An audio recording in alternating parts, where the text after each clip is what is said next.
I want to talk now about a very interesting integral, the integral of 1 over x squared plus 36 with respect to x. So how would we do that integral? Well, you're probably familiar with the integral of 1 over x. The integral of 1 over x is, of course, the natural log function plus our all-important constant. And you might even be able to do the integral of 1 over 2x. Now, it's not ln of 2x, unfortunately, not quite. If you differentiate ln of 2x, you get 1 over 2x times the derivative of the thing in the brackets, which is 2. So you get 1 over 2x times 2, which is just 1 over x. But we wanted 1 over 2x, or in other words, half of 1 over x. So we need to correct and divide that by 2, and we get that answer. Now that correction we've done there, that division by 2, only works because we're dividing by a constant.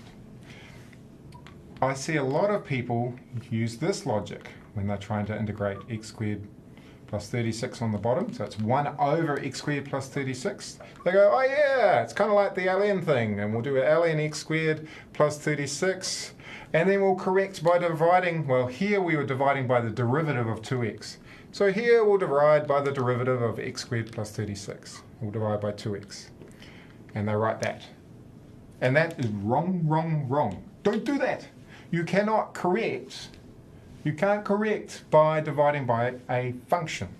This is not valid mathematics. What we're actually doing here with this correction is we're essentially doing a bit of integration by substitution in our head. And it just so happens that it works out really nicely that if the derivative of the thing in the brackets is a constant, you can correct nicely by dividing by that constant. If the derivative is anything else other than a constant, you can't correct by dividing by it. That is not going to work. So this is bad. Wrong. Get rid of that thinking. You can't do it. So that does then beg the question, what is the integral of 1 over x squared plus 36 if it's not that?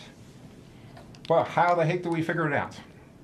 Well, fortunately, some smart people have figured out that integrals of this form, 1 over x squared plus something squared, dx, always end up to be 1 over that thing, call it a.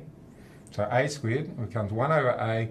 The inverse tangent function, arctan, as I like to write it, x over a plus c. So there's a standard known result that you can look up in a textbook. You might see some textbooks, instead of writing arctan, they might write this as 1 over a tan neg 1 x over a. That's the other name, other notation for the inverse tangent function. You might even see some textbooks write atan rather than arctan or tan neg 1. They're all one and the same thing. They're the inverse tangent function. Now this is great because we can tackle this, because we can see x squared plus 36.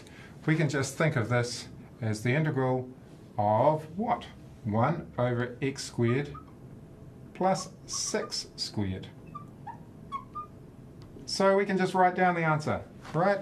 The answer is going to be very easy. 1 over x squared plus 6 squared equals 1 over 6. Inverse tangent function, however you like to write it. Arctan is my favourite. X over 6 plus c. Done! Dusted! Let's make sure we can see it. There it is.